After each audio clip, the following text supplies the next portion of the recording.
Hi everyone, welcome. My name is Ronald Prasad and I'm the Microsoft Services Principal here at Critical Start. And this is going to be our recording for the Azure Sentinel Hackathon. As part of the hackathon, we are actually submitting two projects. The first one is the actual Azure Sentinel solution for Defender for IoT. Solution comes with data connector, playbooks, dashboards, watch lists that customers can use to effectively monitor, investigate, and respond to Defender for IoT alerts. The current connector right now for Defender for IoT does not sync all of the alerts generated by the Defender for IoT sensors into Azure Sentinel. So that is why we are providing this particular solution. The next project is basically Azure Sentinel IoT lab environment, which gives customers to deploy a isolated, controlled lab environment where they can actually go in and launch IoT attacks and use the lab environment to evaluate Azure Sentinel and Defender for IoT to see if it's a good fit for the environment. Both of the projects are right now available publicly on our GitHub page. Both of the projects are here, and then both of the projects they have step-by-step instructions on how customers can deploy the lab environment or the solution and effectively use Azure Sentinel for the IoT monitoring. Okay, so let's jump into the demo. The first part here is going to be demo for the actual lab environment. So I have already followed all of the steps required in the lab environment documentation, deployed all of the components.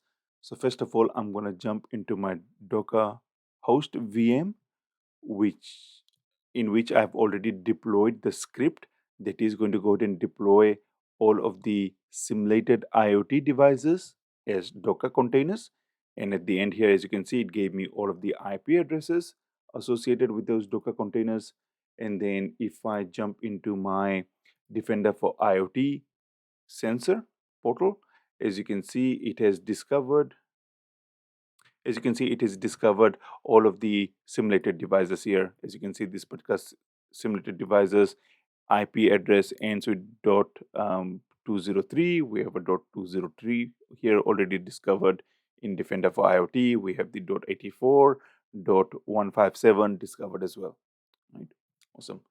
So and then I already went ahead and introduced a Kali Linux VM into the lab environment, launched a bunch of attacks against those simulated devices. And then as you can see, when I pivot back into Defender for IoT portal, I can go into alerts and I can see all of the different alerts that Defender for IoT has generated based on the Kali Linux activity on the network. And since I have the Azure Sentinel solution deployed, I can very quickly navigate to Azure Sentinel. As you can see, all of the incidents are correctly synced to Azure Sentinel.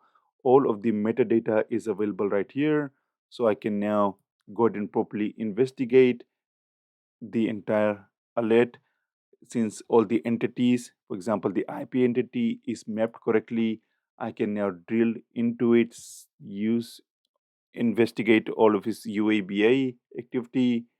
I can go ahead and use the investigation UI here to see all of the relationships between all the alerts and entities.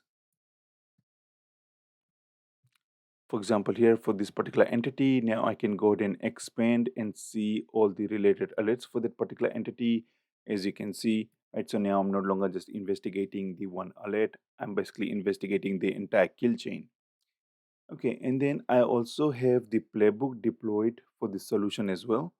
So if I go back to the alerts here, I can go to the playbook and I have the playbook block IoT device deployed and I can go ahead and run that and it should have went and disabled the IoT device for me. Okay, and there you go, it has been disabled.